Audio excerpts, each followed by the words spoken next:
Hello.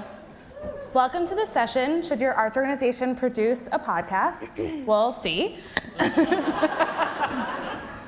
As Eric said, my name is Allison Goldberg, and I listen to a lot of podcasts, which is why I'm the person moderating this panel. Before we start, would you all indulge me in a quick exercise like our hand raising from before? Raise your hand if you listen to one or more episodes of a podcast in a typical week.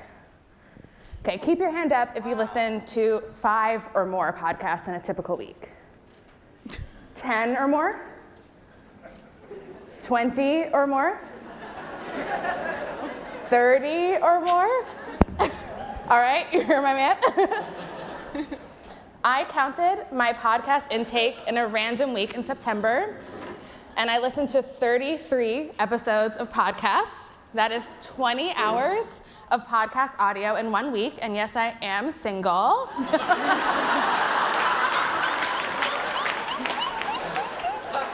That puts me with about 14% of podcast listeners in terms of my listening habits. I'll be posting my favorite podcast in the Bootcamp app after this session. I'd love to hear yours.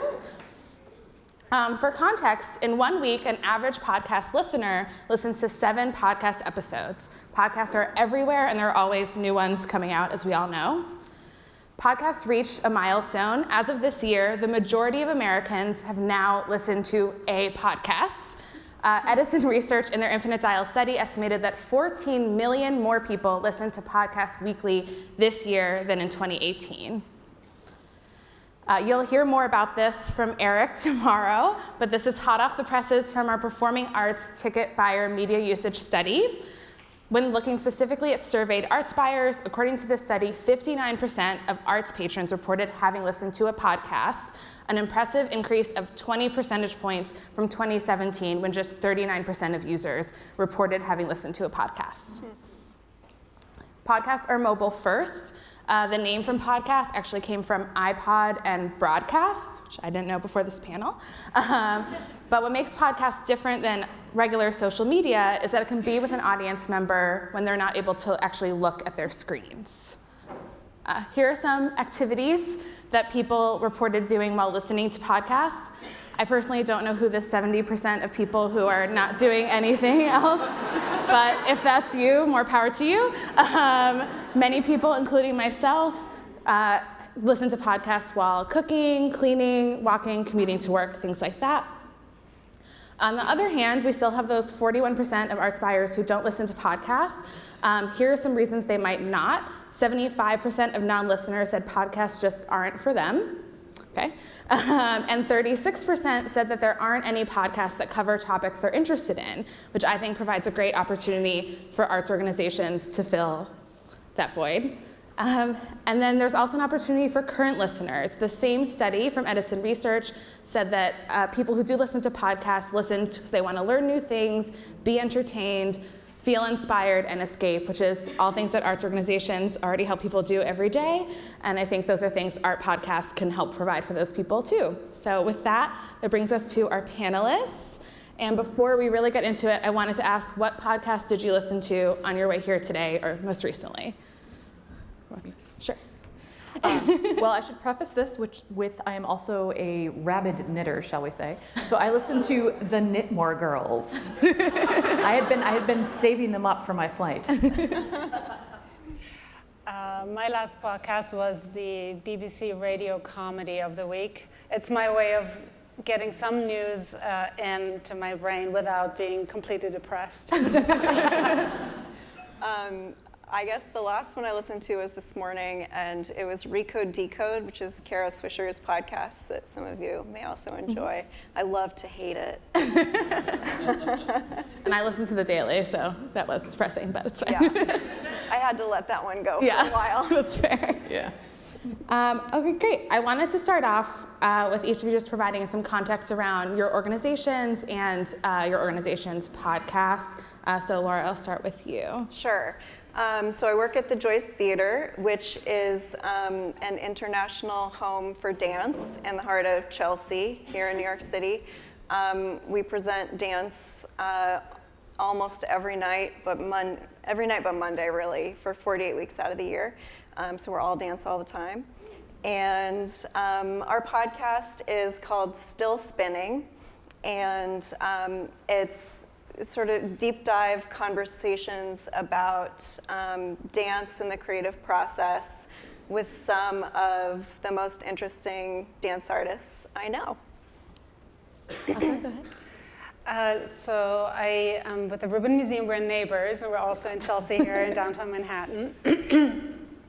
And the Rubin Museum is focused around the art and the ideas of the Himalayas. So we're talking countries like Nepal, Bhutan, but the majority of our collection is actually Tibetan Buddhist art.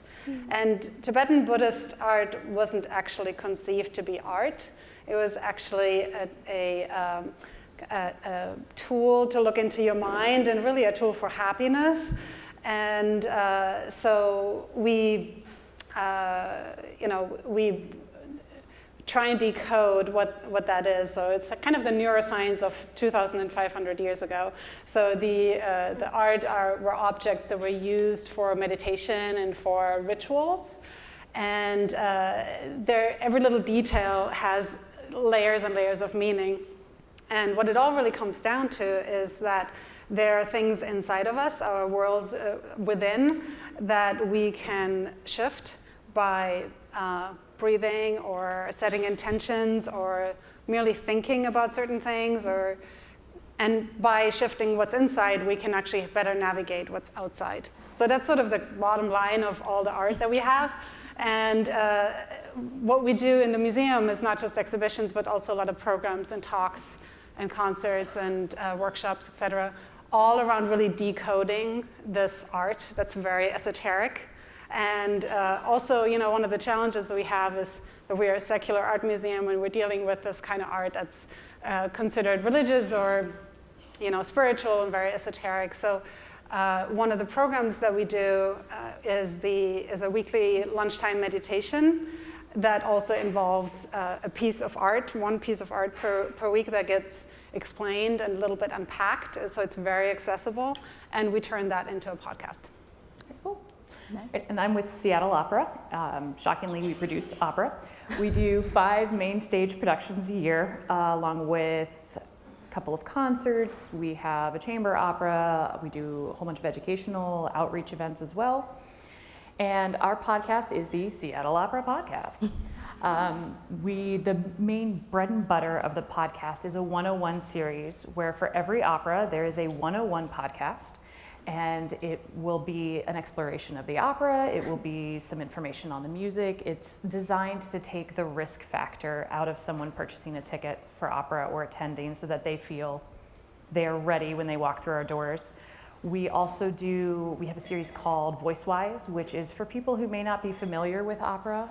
It's going through the different voice types and what types of characters they play. And then we also have started doing panel discussions that explore the social implications of telling some stories that are very dated and today would not be an acceptable movie or story in any way. And so we record those and also put those up leading up to the production, so that people can get an idea of what they're getting into and what we're trying to do, and just learn more, because we have found that through various focus groups and such, people want information. They want background on these performances, whether they have been a subscriber for 20 years or they're coming to us for the first time.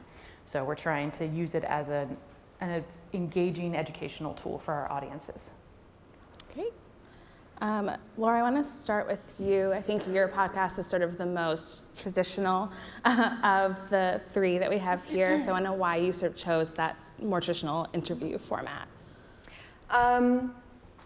The reason that I chose it is really because I love Terry Gross.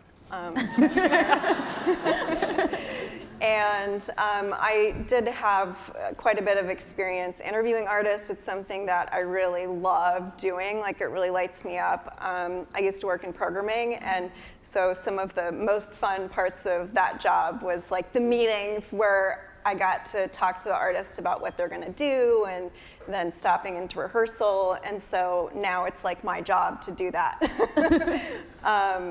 So yeah, it just seemed like a good idea because I do love the interview format, even though it's, you know, old-fashioned or sort of the most standard. I just really love listening to interviews, and I love talking to artists. So that was how that came about. Awesome. Thanks, Terry Gross. Exactly. Elka and Meg, both of your podcasts involve sort of some live recording. Elka, could you start with how the decision came about to record those sessions and make them into a podcast? Yeah. In our case, it was really it all happened at the same time, and it was the brainchild of our fantastic head of programs, actually, who came up with, she was looking for a new idea for a lunchtime program, and because of everything I just said, there was like this need to really create something really accessible, a program that's really accessible for people to encounter the kind of art that we have that's mostly unknown to most people. So, and very naturally, because of the nature of the art, she came up with this idea of the meditation and combining that with sort of this educational element at the beginning. So essentially what she did, she created a ritualized format of a program and at the same time thinking about it as a podcast. So it really happened at the same time. So there's 3 parts, a brief showing of a piece of art projected on the wall with a brief explanation of what it means, and it's very casual, very easy, accessible. And then a meditation teacher comes on stage and does a brief talk inspired by the piece of art. And then the art goes away, and then the meditation teacher sort of guides a meditation. And that's it. And these 3 parts is 45 minutes, fits into your lunch break. And we recorded, and we do very little audio editing, and we just did a intro, outro, and that's it. And Meg, the Seattle Opera had a partnership with a local radio station and also produced a subscriber CD. So I'm curious to hear how the transition from those audio mediums happened to podcasting. Well, it's a little bit easier for us because opera is an oral medium. That's what it is. And we started working with King FM, which is the local classical station in Seattle, back in the 70s. And it was a broadcast, which I believe still do, where we would broadcast the performance. And very much like the Met broadcast, there'd be a panel during intermission and afterwards where people would talk about the operas. It would normally be with the general director, and that moved to a CD for our subscribers. And the whole idea was you had the general director essentially saying, this is why I chose this opera and this production, and thank you, and here's some clips of music. So it was pretty natural when the podcast medium became a thing for us to move to that. And we kept it similar to the CD at first. It was 5 episodes. It was, here's your opera. And it would be our dramaturg, Jonathan Dean, who still does our podcasts, and our general director. They would sit down and kind of nerd out about opera, which was great for subscribers.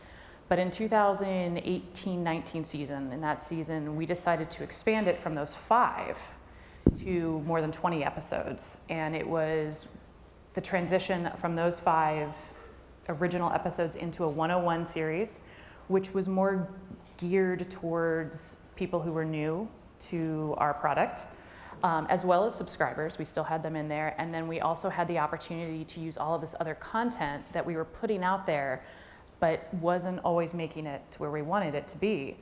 And so between the 2017-18 season, where we were still just doing our 5 standard, to 2018-19, we went to 20 episodes.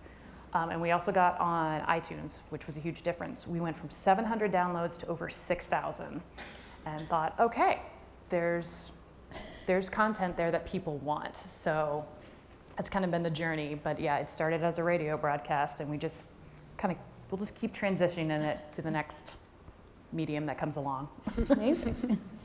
I want to know, this is for any of you, did you face any skepticism or great optimism when trying to start a podcast at your organization?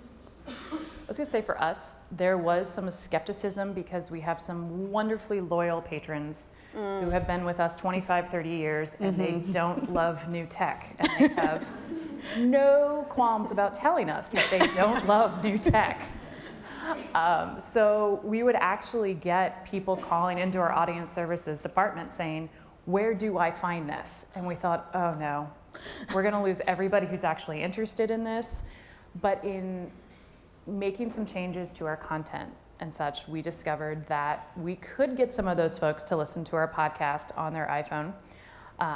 And we could also bring in new people. But that was a worry. Now that we've tracked some numbers, we're okay with it. And we're very optimistic about using this medium as a way to connect with our audiences. But that was our big concern was, are they gonna go for it? Yeah, I think for us it was fairly organic, and we had just a couple of really enthusiastic people in 3 different departments, meaning the programming department, the interpretations department, who did the actual recording with just minimal equipment in our building, and my team, marketing communications. We were already wanting to do a podcast. The right thing hadn't come up. So it was, once the idea was there, it just all happened very fast. Yeah, that was similar for us too. I've certainly come up with ideas that take a lot of time to convince people that they're a good idea. And I was sort of expecting that the podcast might be the case. I mean, a lot of our audience are older too, and I just wasn't sure what people would think. But literally everyone was just like, oh yeah, you should do that. And so then it was just a matter of making it happen. But yeah, no, everyone was excited, which was really great. That's awesome. And how did you guys sort of go about launching the podcast? Like, when we're putting money behind new initiatives or promoting posts that have blog posts in them, was it just sort of like a soft launch or a big to-do for your podcasts? For Seattle Opera, it was putting it up on our website at first. That's the only place you could get it. So it was email and through letters. Our subscribers were used to getting their CD at the first performance, and it was letting them know it's all still available, but just go to our website. And then once we had transitioned to iTunes, we actually started an email campaign and started using our podcast episodes in our social media advertising and in any campaign we could. And that seemed to kind of get the traction that we needed. But it was definitely, we had to give it some love on its own to let people know that it was an actual opportunity for them. Yeah, we really did only organic at the beginning, very low key. We, also went on. Obviously, we were on iTunes after a little while, and put the word out through our emails and social media organically, and it picked up very quickly, to our surprise, pretty well. And we did one. This was 4 years ago when we started, and in 2018, for the first time, we did a paid campaign, which accelerated the growth of our listenership. Mostly organic. We also started mostly organically. I mean, I think when you start something new, it's hard to, especially with podcasting, because we all started our podcasts at least a year ago, it seems.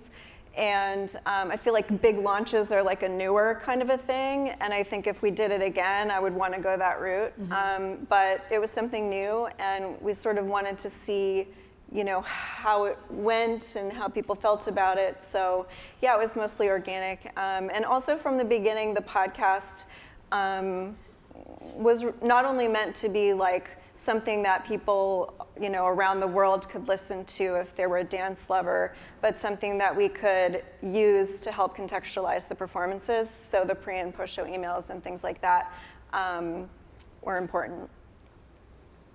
Have you elicited feedback? I know, Maggie, you talked a little bit about this, feedback from listeners and patrons of the podcasts, or have you not had to elicit that feedback? It's come freely. We have an engaged audience, and they love to give us their opinion, and we like to hear it. We do post-performance surveys, and we never had a question about the podcast on there, but on the open-ended questions, we have had a lot of people write in and say, thank you so much, that was really helpful. I listened to it again when I got home. And what was interesting for us is it wasn't our subscribers who'd been with us for a long time. It was someone who this was their first, second, or third opera. which we weren't expecting. But no, we get feedback. We don't have to ask for it. We haven't been soliciting feedback actively. We're actually, and on iTunes for some reason, I'm just thinking of the online feedback. On iTunes, there's actually very little, but we're partnering with a third party, and free meditation app called Insight Timer. And they carry so they publish our podcast as well. And we get 20%, of our listenership roughly is 10 to 20% is there. And there we get the most comments. We have hundreds of comments sometimes per episode, and almost completely positive, and people very effusive about how it made them feel, and that they were to tears, or that it was the right thing in the right moment, and it was meaningful. So they're very expressive and mostly positive, which is nice. Yeah, we also get feedback through various channels on Apple Podcasts. There's a thing where you can like a podcast. So we have a number of 5-star ratings and reviews there. But it's still, relatively small and niche. So, it might be time to actually ask for more feedback, but we'll kind of, I think, get to this later. It's a little bit hard. You don't have direct access when someone downloads it. So, a lot of it, honestly, is we rely on sort of people, sending an email or saying, like, I listened to that, it helped me understand this work, like Meg was saying, or I enjoyed it. And those communications help us to know if we're going the right way. Yeah. Do you actively use the podcast to promote upcoming performances? We do both. Okay. It's about 45 minutes, and it's a deeper dive. So it's really sort of more like a deeper engagement rather than sort of something more accessible, which I love that idea too, and it would be really fun to do something like that. But yeah, so for now, yeah. Cool.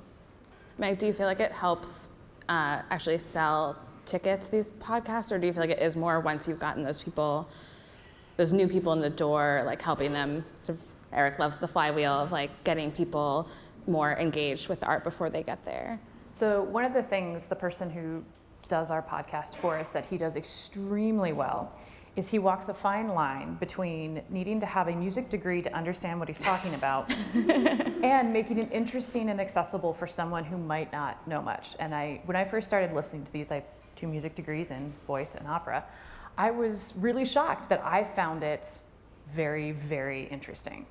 And that has been key for both selling tickets and for bringing people in. Now, we also do episodes like how an opera makes it to the stage, or we'll do, like I said, the panel discussions or discussions on the different voice types in opera. Or recently we were talking about doing an episode on bel canto, and Jonathan, who does our podcast, turned to me and said, well, everyone knows what bel canto is. I said, no, John. They may not know that they know what it is, but most people, if you say, hey, you want to go to a bel canto opera? They look at you and go, what? So it's been useful in both ways. We definitely try to use our 101 series more as a doorway to buying a ticket, and we have discovered through our Facebook paid ad campaigns that especially in our acquisition audiences, we get double the click-through rate and double the number of clicks on our podcast posts as we do from our remarketing and page liker audiences. So there's a lot of interest there, and then once we get them to click through, they're in our remarketing, so we can give them all the other info. So it has a dual function when we want it to. And so you are really using it in paid Both advertising ways. for... Oh yeah, it's part of the whole marketing plan now. Awesome. But do you feel like you've seen an increase in like in-person attendance based on the podcast at all? It's almost impossible for us to say Yeah. because we have such a small theater. We fit 150 people in, and our members get in for free. So it's sold out every single week and often in advance. So it's actually hard to get into. So it's kind of impossible Right, yeah. to say. We heard some feedback saying, "Oh, it makes me. I definitely want to visit when I'm in New York," and people seem to want to be there in person once they hear it. But I don't have any numbers to prove Okay. that. That's good. In general, like with this sort of added podcast component, do you think of your organization as a media company? We produce a lot of media, come to think of it. I mean, for us, it's we do a lot of work in photography because pretty costumes, video, music plus costumes, and then now podcast music. And so in a way, we really are. I mean, we're producing different types of media on a daily basis. So you kind of have to be. Yeah. Yeah, I do, except that when I do, it also scares me because when I look at the media landscape and the struggles that, companies that are set out to be a media company have, and we're actually mission-wise, doing something else, it's daunting. But yeah, we also have an actual printed magazine that we started 3 years ago, which feels very anachronistic. Spiral magazine, which is essentially a brand piece, and it's a really fun, amazing project that we also have online, and we want to actually elevate it and put all the videos that we do that are more content-rich. Would be part of that, and so that's very much on my mind a lot, and in the midst of evolution. Yeah, I feel the same. I feel like we are a media company sometimes, and like the ideas that I have are often in that realm. And I think it feels similar to me. I've worked in a couple other realms in journalism and in documentary, and so to me it just seems really natural that like what we're already doing sort of is a platform that people are drawn to. And so I think it's a great opportunity to sort of take some of those ideas that are being used by like media companies and to try to, the way that we put out, content on the stage, it's not so different. Right. It's the same skills producing something. And so for me, I think it's a really cool opportunity. It's also daunting because there's just so much you can do. There's only so much you can do and only so much you can produce. But yeah, I definitely think of it that way. Awesome. So now I wanted to get technical. I feel like one of the most difficult sticking points when like thinking about starting a podcast is how you actually like make a podcast. I don't really know how you make a podcast, really. I know in our office, like Erica records it in our office, and we all have to tiptoe around. So my question is, how did you start figuring out, like, how is it really put together, and how did you get the resources, maybe when it's sort of more of an untested product, to be able to make it? Oh, okay. Go down the line. So we kind of cheated because we had a very close partnership with King FM. We were able to go over and say, hey guys, how do you do this? And they were really helpful in saying, well, you need this mixer and this microphone, and you want this program on your laptop. And sometimes, I believe at first we would go over there and record in their studio. Which they're actually moving into our new building. They're going to be our second floor office mates, so fingers crossed we might be able to do that again.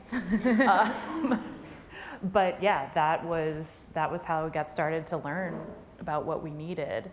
And Jonathan Dean, who started this, he did a lot of research and learned how to use all the software he needed to learn. And once it's up and running, though, it's pretty portable. It's a laptop, a little mixer that you plug in, a microphone, and you're done. And he hosts it and he hosts it, he edits it. He puts it up on the server, and then we send it out into the world. Wow. Yeah, I mean, the bulk of our podcast episodes are recordings of the live program, and we try and keep the sound as good as possible. It's never going to be as good as a studio, but it works okay, I think.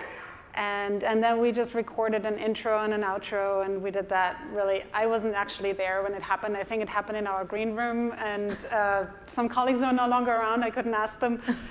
We're there with a mic and recorded it. We commissioned a piece of music for the intro and outro sound for just not that much money for a local musician that we knew. So yeah, it was very bootstrappy. Do you feel like, are there ever an episode where the sound is like too off that you're not able to publish it, or that's like an important part of the setup? I think the sound is fine in the theater. We have pretty good acoustics there. We actually have to re-record our intro very soon because we're changing it we're changing the weekdays from Wednesday to Monday.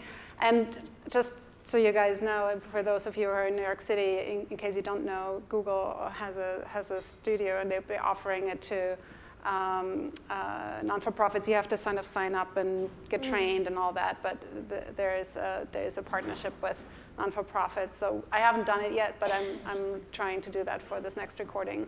Awesome. Cool. So I did like a ton of research before I pitched the idea about how to record and edit a podcast.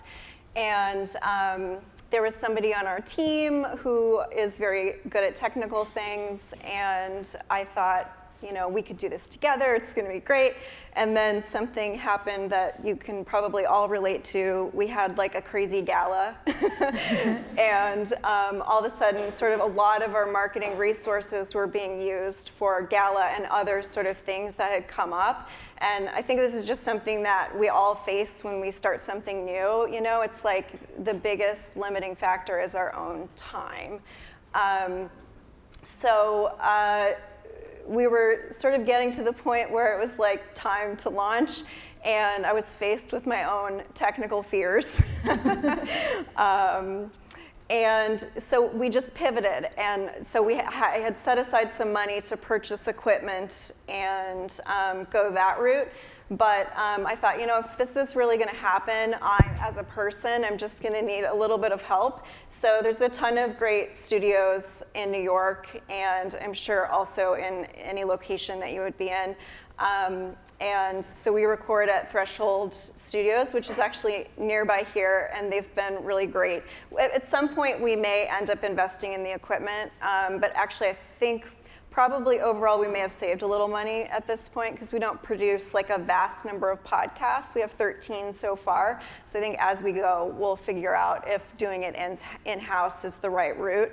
But I think something that I personally have been trying to work on is, like when you need help, is there an easier way to do something? And you don't always end up having to spend more money by doing the easier thing. And for us, the easier thing and the better thing was really to do it in a studio. And what's great about that is a lot of times I can do the interview on a Monday when the company is loading in, and it can be ready for me that night, which is, it's possible that all your people are that fast too, but if I was doing it, I knew it would take me longer.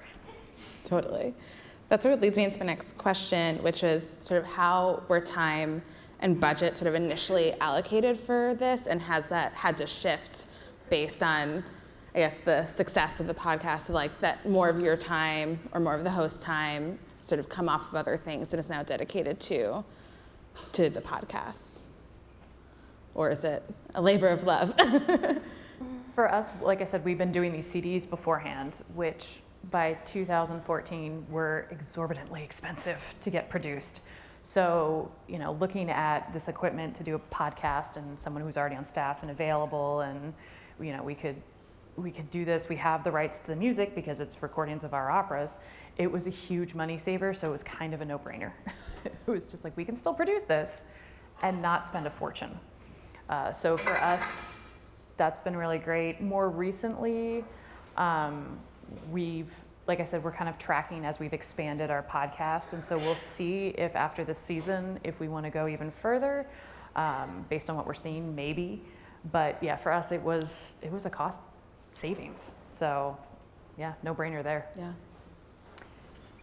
Yeah, for us, it was very low cost because of the format, and as I said, minimal investment in commissioned music, and the rest is already there. And a little bit of promotion, but not production. No. Amazing. Yeah, the investment, hasn't been that great in terms of the financial resources, and the podcast is sort of coming out of something that we used to do for the purposes of education, like a live event. That I changed into, to become a podcast, and it's less expensive to produce the podcasts, and we do reach a lot more people. Okay. So it always depends on how you look at it. Yeah. We're still spending some money. Right. Staff time is staff time. The most expensive thing, of course. Yeah. So this is like a two-part yin and yang question. What was unexpectedly difficult and unexpectedly easy about producing and putting your podcast into the world? For us, it was unexpectedly difficult to get onto iTunes. We had some issues with some accounts and people not working there, and it took a solid 2 months to get that completed. It was well worth it, but that was something we were just like, oh yeah, this will be really simple. No, it was not. It was lots of emailing back and forth, code that had to be put in certain places. None of it was difficult, really. It just was time-consuming and not what we were hoping for. We're like, oh yeah, by like Thursday we'll be on iTunes, or not. I would say, you said the other one was, what was easy about it? Unexpectedly easy, yeah. Coming up with content. It turns out we have a lot to say. We're enthusiastic. I mean, we're all here because we're enthusiastic about what we do. And so we have a lot to say. And so it's really easy to, like, oh, what should we do next? Well, and then here are a whole bunch of ideas. Because I think that was a bit of a concern is, well, what else can we possibly say? We haven't shut up yet, so,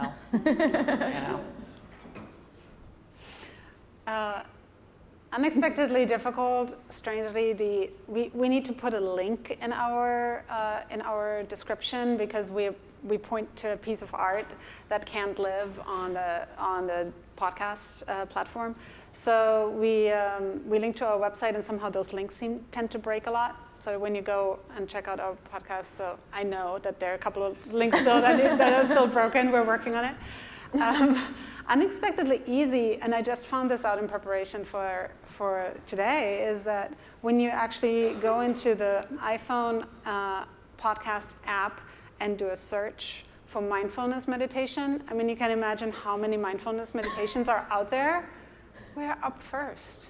I don't know if there's an algorithm. I've checked with a couple of colleagues, but their algorithm might be the same. So, maybe you check and tell me if it's not there. But I was shocked to see that ours came up first. Interesting. So that was, I don't know when this started, and I looked up, apparently the algorithm for that is also a little, like so many algorithms, not clear, but it also depends a lot on what Apple thinks is worthy. So, of course, I like to believe that they noticed us and think, oh yeah, they're worthy. Right.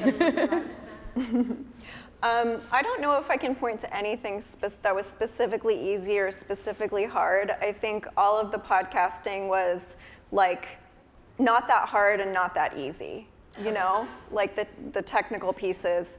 But once I figured out like how to actually get the podcast out into the world, and the podcast host and all of those little pieces, it did seem in retrospect like it wasn't that hard, but sort of in the moment, it's like there's a lot of little parts to, getting the podcast together.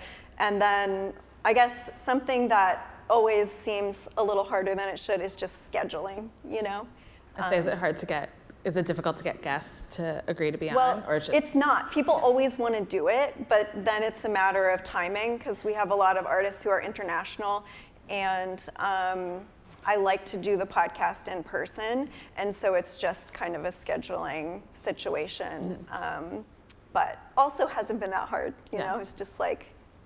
And you probably also want to do it before the performance, right? Right. We want to do it before the performance, and a lot of times artist doesn't arrive till the Monday before the Tuesday open, so. And you also had trouble getting onto iTunes as well, right? I mean, we actually didn't have a long period, but for me it felt long. I mean, hearing you like it months, it was like 2 days, you know? And I was like, we gotta get this out there. So that did take longer than I expected, but I had no idea that it could take, you know, a month or 2 months. Well, they had to verify multiple accounts for us. Yeah. Because there was, I forget, now I'm not going to remember what it is, but there is one iTunes account that you have to have in order to then be able to have your podcast on there. So they were verifying our podcast plus that account. And then they were getting confused because it had been set up in someone's name instead of Seattle Opera. So it was a little of a kerfuffle. Yeah, and I think it is just important to note, like if you're interested in making a podcast, that each of those little steps can take a little bit of time. So that also complicates the whole launch situation. But anyway, it worked out fine. If you've been to bootcamp before or you're a CI client, you know we care a lot about measurement. But measurement is still a really evolving area for podcasts. There isn't really one overarching agreement of what a listen or whatever is. So I want to know how you measure your own listenerships. I measure downloads because that's what I can measure right now. When we were previously on SoundCloud and just had our podcast on our website, we could measure listens. But once we moved away from that, it wasn't an option anymore. So I try to look at how many unique downloads we've had in our history and compare that to our downloads for each, you know, individual series, just to see, you know, are people listening to it multiple times. We also publish some of our podcasts more than once a year. Like we'll do it once when the season opens and then once 2 months out from every production, that kind of thing. So we see how many downloads did we get when we first released it and then when we released it the second time, because you can normally do a date range and such. But that's kind of how we have to. And the other way I've been measuring is through our paid campaigns on Facebook. I have a lot more metrics to choose from there. So we kind of have been using that as let's see what people are actually doing or get a clearer idea. So what was the ratio between the unique downloads and the listens? Do you remember? It was something like double the listens to downloads, but that was also when it was pretty much just our subscribers who already knew that our podcast existed. You know, this was our most loyal audience, and we had never really told anyone else that it existed. So, you know, it was like, oh, the most enthusiastic people are listening more than once. Well, yeah.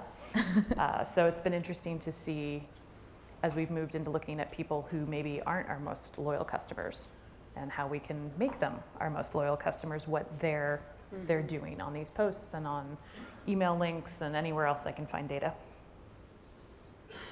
Yeah, we're still very baseline, like looking at SoundCloud, which is where we're hosting the podcast from. And as Meg said, it's on SoundCloud, just, I don't know how much you know about this, but essentially the holy grail of podcast measurement is to find out how many unique listeners you have or unique downloads you have, because that'll tell you how many people are actually getting to your podcast. But when you look at listens, that could be one person listening twice or multiple times. It could be one person listening on multiple devices. It could be all kinds of things. So it's really like you got the holy grail. You got the unique downloads. Good job. I got the listens. So, but the good thing is, no matter where you look, if you look over time, you'll still get the trend. So well, and we're in Libsyn where you can get your overall unique downloads, but you can't find out for each podcast. At least I haven't found it yet. Their reporting isn't like for each episode? Yeah, like you can't get it for each episode. So I know the that, unique ones. Yeah, I've been able to just get downloads, which someone could download on their iPad and then on their iPhone and then, you know, on their desktop, and that's one person, 3 downloads. So it's not perfect. Semi-holy grail. Yeah, semi-holy grail. I know how many people have downloaded an episode, but I can't always see that per episode. Yeah, we similarly look at the Libsyn downloads to see, you know, what's happening, and also we can sort of gauge it on social media. Often the content we create is some of our best organic content, and so that is helpful. But you know, obviously metrics are all important, but there are also limits. And I think that, you know, with something like the podcast, it seemed like a good idea without necessarily knowing if we could tie it to a ticket sale. And we can't really do that yet. I'm confident that there's all sorts of ways that are coming because there's a lot of money on the line and everybody's into podcasts. But, you know, other than looking at the downloads and checking to see how many people, you know, are clicking on things, it's hard to tie it to other things. Hopefully we will be able to at some point, but until then, I feel okay not knowing in this realm because it seems like an interesting thing to try. Right. And I would say, I know one of the things is that even if you can measure listens, you can't measure that they listen to the whole episode That or too, how none of far that they is listen. available. I think the other thing is like, especially, you know, for something that isn't, you know, like a top of funnel looking for new audiences type of thing, like it's a little bit harder to gauge like that someone now understands the nuance of Indian dance, you know what I mean? Yeah. So anyway. Well, one thing metrics can also be good for is to detect opportunities. I was listening to the single most there's one podcast, one meditation episode that is double the next one down. Like it's just such a spike, and I'm like, what happened there? And usually there's like the spike on day 1 and 2, and then it goes down and it trickles out. And this one had the same spike, and then 3 months later there was another spike, and that was even higher than the first spike. And I was like, and I just Googled, and I found out that it still didn't make sense. But that same teacher had another workshop actually at the Rubin that day. I still don't understand why like 2,000 people would listen to a podcast when she has a workshop that wasn't broadcast or live streamed. So, you know, but maybe she talked about it, or maybe she shared it somewhere else that I don't know. But it made me think about, and then leveraging these speakers more and see how they can share it, and that can increase your listens. It can double your listens, you know. So just brought up new ideas. So that's what metrics can be good for also. Yeah. And it's kind of cool that it can grow over time. You know, somebody could listen to that. Like 3 months from now. Or 3 whatever. months from now and then send it to their friends or whatever. Yeah. So we're just about at our question and answer portion. So you think of your questions. So if you had like a few words of advice for someone who wanted to start a podcast at their organization. To quote our first session, give yourself the luxury of time. If you're going to do a podcast, plan it out, figure out what content you want, and have a plan around it. Are you going to include it in emails? We include it in our Learn More emails before production. Are you going to have it as part of your social media campaign? Is it going to be available on your website? Because if people can't find it easily, if you don't meet them where they're at, as we discovered as an organization, you're missing out on a huge opportunity. So really sit down and figure out exactly what you want to do with this podcast. I would say think outside in and not inside out. Really think about, do you have a good story to tell that people will want to hear? Even if it's a niche market, you know, think about the outside in perspective. Like how would you frame it? How would you promote it? What's the angle? Make sure that's strong. I think like if you're going to be the person doing the interviews and sort of the heavy lifting in that area, it would be great to make sure you have a partner or you know, kind of just divide things up a little bit if you can, because it does make it a lot easier. And you know, starting a new project can be daunting if it's just you. And everybody loves podcasts now, so find a buddy and you know, have someone help you make it happen. Awesome. Are there any questions from the audience?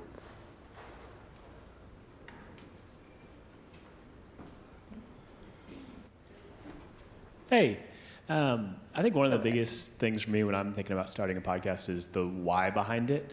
So if each of you could just give a quick, this podcast exists because your why statement, that way when I'm thinking about it, I can have something to reference. Our podcast exists because there's so much more behind the performance that people don't always know about. And we have an amazing opportunity to get that to our audience and to make them feel like they are part of our organization and they are also an insider. And so that's the why. We want to make them feel like they are part of Seattle Opera and that they are an insider. They know more than maybe somebody else because people seem to like that. I don't know. Our podcast exists because it's a natural connection point between an existing desire that a lot of people seem to have right now to meditate and use that as a vehicle to make this very densely esoteric and complex art that we have much more accessible. Our podcast exists because I think a number of us at the Joyce feel, and probably you all feel too, that like part of our work is elevating the voices of artists. And we're working in the realm of dance. And so it can be great for an audience just to be able to hear the voice of an artist. Sometimes abstract work, is hard to enter, even for those who have an interest. And so I guess it's sort of for those people who already have an interest and for whom hearing the artist's voice is going to bring more to their in-person experience or just bring more to them, more understanding about dance, which is also a mission that we have even outside of presenting work on our own stage. Hi, my name is Alana Harper, and I work at Alvin Ailey. My question is about getting buy-in from the people in your organization about doing this, specifically because, as you said, there's not like a direct, measurement of like, we had this many listens or downloads and it translated to this many ticket sales. But I'm also thinking about how many people would ask when you say like, let's do a podcast. How many people would ask, well, how is that going to translate into our ticket sales, into lifting them or whatever? And considering the fact that podcasts, unlike maybe like a one-off event, has this regularly recurring effort and cost that's required for it, it can get, depending on how big you're doing it, it can get expensive and it can also just take a lot of time.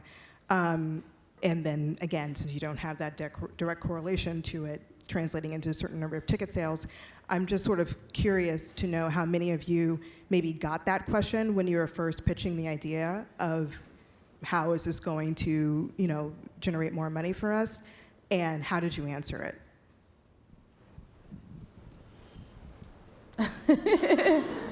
I told you we kind of cheated on this one too because we were saving so much that for us it was kind of a no-brainer.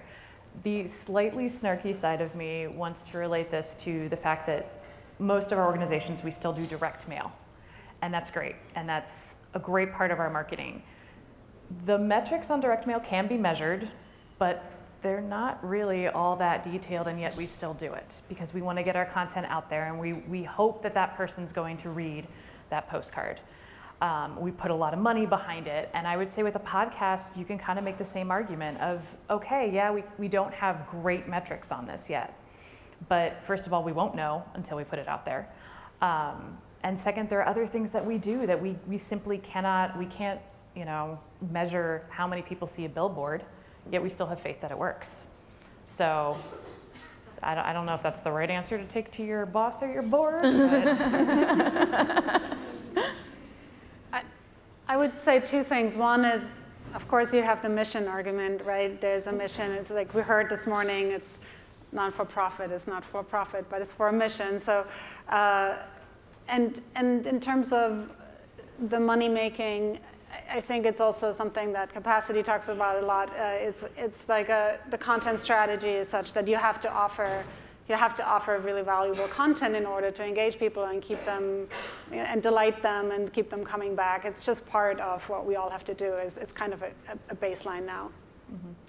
I think it might also, I don't know if this would be useful to you, but for us at least, it was helpful to think about it as being like a piece of education, kind of. And so sometimes there's, money for education that, could be used for something like a podcast. And in our case, that was helpful. And then it was just helpful also to kind of come with an idea about how much money it was going to cost to produce and to get, it's small though in comparison with some other things. I mean, audio, video is more expensive to produce in my experience than audio. And if you can do it yourself, it's really just a lot of time. Yeah, I mean, if you can think of it as audience engagement and kind of enrichment, that could help, I think, get people on board. So I think we have time. Also, sorry, I just want to say one other thing. The other thing about content is you can also draw resources towards an institution by doing new things. And so that I think is something that has also been really helpful.